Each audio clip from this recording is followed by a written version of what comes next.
Hello, this is John Pyke coming to you with another tip or insight on a best practice that I'm sure is going to help you. Today, we're going to talk a little bit about the interview.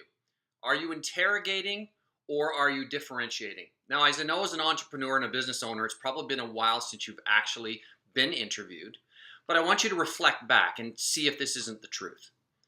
The vast majority of the time, because the person who's doing the interviewing has such a low level of confidence that they're actually going to hire a consistent top performer, and because of their track record, they interrogate or question the candidate to death.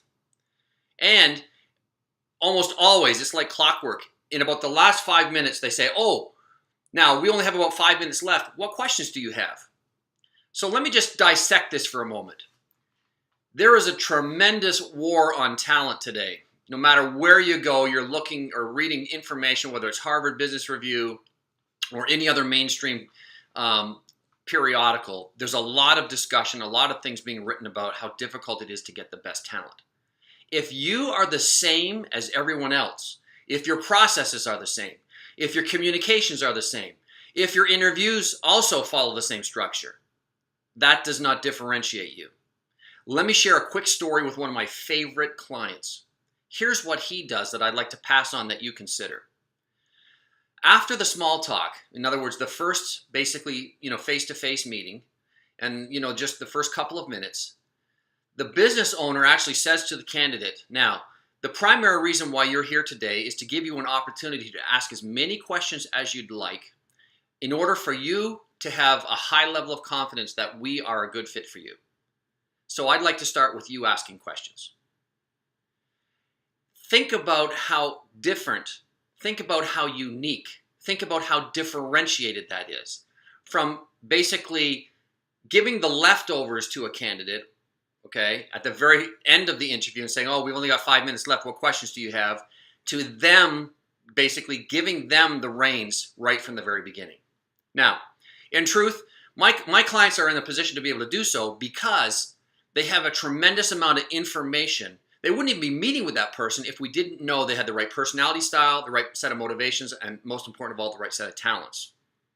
So you're giving the reins over to the candidate, and you're actually allowing them to be in the driver's seat and ask questions. So when we are qualifying the candidate, they are qualifying us. We can also get a lot of value from that exchange based on the quality of the questions that they interview. So think about the interview differently. Think about how you can differentiate. Are you interrogating your candidates, or are you doing something that's much more compelling? Next week, we're going to talk about an email that also is an incredible communication to differentiate yourself and the process of what it feels like for a candidate to go through your system or your hiring process and everybody else's. In fact, this one email helped one candidate 2 weeks ago accept one of my clients' positions and they were considering about 7 or 8 different companies to work with at the time. It was this specific email that said, "This is the company I want to work for. I can't wait to share it with you next week." Last, if you haven't yet received a free copy of my book, How the Top 1% of Realtors Build World-Class Teams, all you need to do is go to thetalentgenius.com/free-book. That's thetalentgenius.com/free-book. Thanks very much. Signing off. I look forward to speaking with you next week about this powerful email communication and how you can continue to differentiate your hiring process. Thank you.